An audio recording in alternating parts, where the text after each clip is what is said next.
Ready start. संत कबीर ने कहा है, सबसे भले वे मूढ़ जिन्हें ना व्यापे जगत गति। अपने देश के विपक्षी दलों का हाल कुछ ऐसा ही हो रहा है।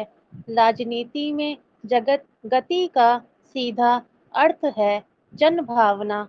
राजनीति और चुनावी राजनीति में सफलता की सबसे बड़ी कुंजी है मतदाता की मनोदशा की समझ।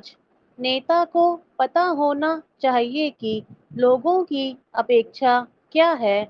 इस समय देश में एक बार फिर भ्रष्टाचार विरोधी माहौल गर्म है।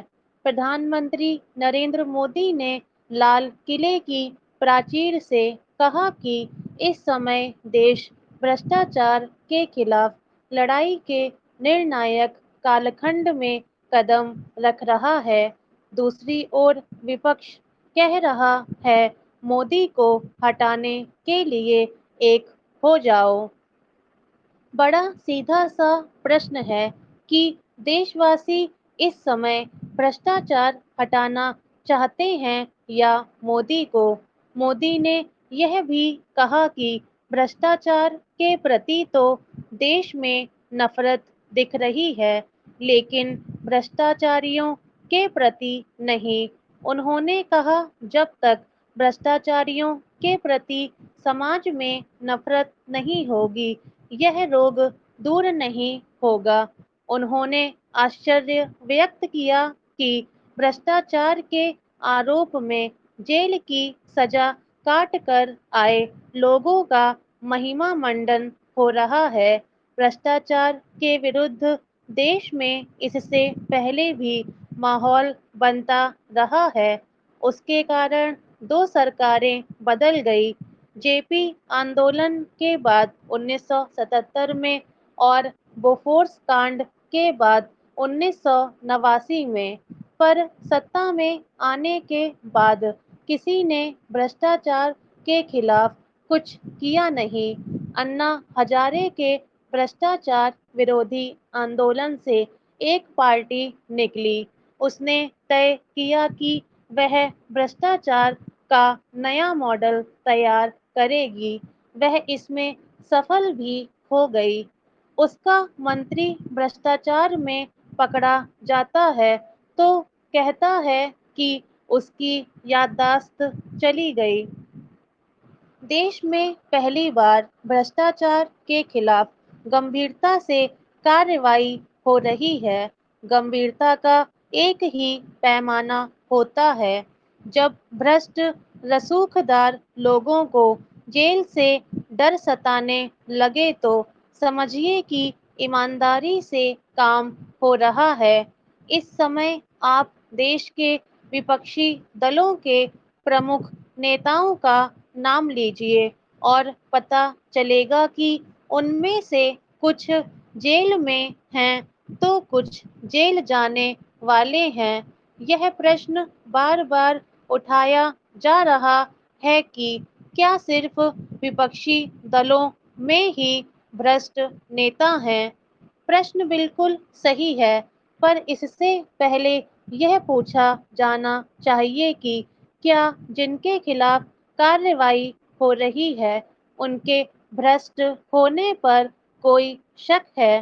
भ्रष्टाचार एक ऐसा नासूर है जो किसी देश और समाज को पूरी तरह लील जाने में सक्षम है। साल 2004 से 2014 के कालखंड में देश ऐसे ही मोड़ पर पहुंच गया था जहां से एक कदम भी आगे बढ़ने पर वापसी असंभव हो जाती। किसी बीमारी के ठीक होने की संभावना उस समय खत्म हो जाती है जब मरीज को उससे परेशानी होना बंद हो जाए। लोगों ने भ्रष्टाचार को रोजमर्रा के जीवन का अभिन्न हिस्सा मान लिया था। उन्होंने यह भी मान लिया था कि कोई कुछ भी कहे, होगा कुछ नहीं। ऐसे में नरेंद्र मोदी आते हैं और कहते हैं ना खाऊंगा ना खाने दूंगा। लोग थोड़ी उम्मीद और थोड़े शक की नज़र से देखते हैं। ना खाऊंगा पर तुरंत विश्वास हो जाता है, पर ना खाने दूंगा गले के नीचे नहीं उतर रहा था। फिर इस पर नज़र जाती थी कि वह 13 साल गुजरात के मुख्यमंत्री रहते यह करके आए हैं। इसके बाद भी शंकालु मन कहता था कि अरे, एक प्रदेश की बात अलग है और देश की बात अलग। ना खाऊंगा ना खाने दूंगा नारे को यकीन में बदलने में उत्तर प्रदेश जैसे सबसे अधिक आबादी वाले राज्य के मुख्यमंत्री के रूप में योगी आदित्यनाथ के चयन ने बड़ी भूमिका निभाई।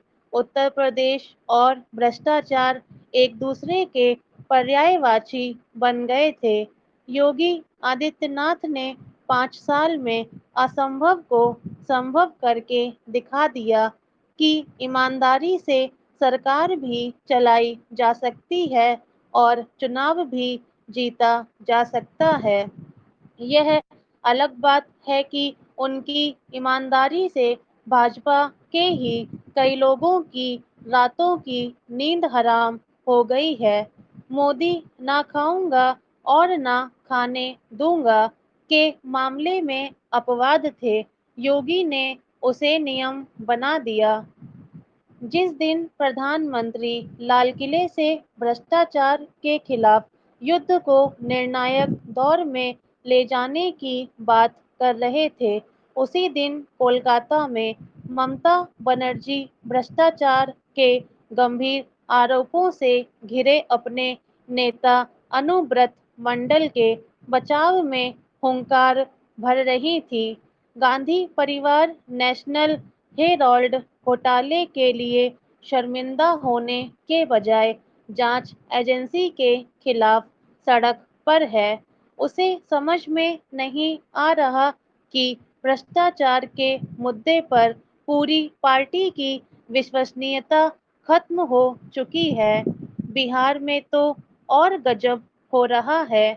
नीतीश कुमार व्यक्तिगत रूप से भ्रष्टाचार और परिवारवाद के आरोपों से बचे हुए थे, पर कलाबाजी दिखाई और लालू यादव परिवार की गोद में बैठ गए। जब तेजस्वी पर एफआईआर दर्ज हुई तो साथ छोड़ दिया।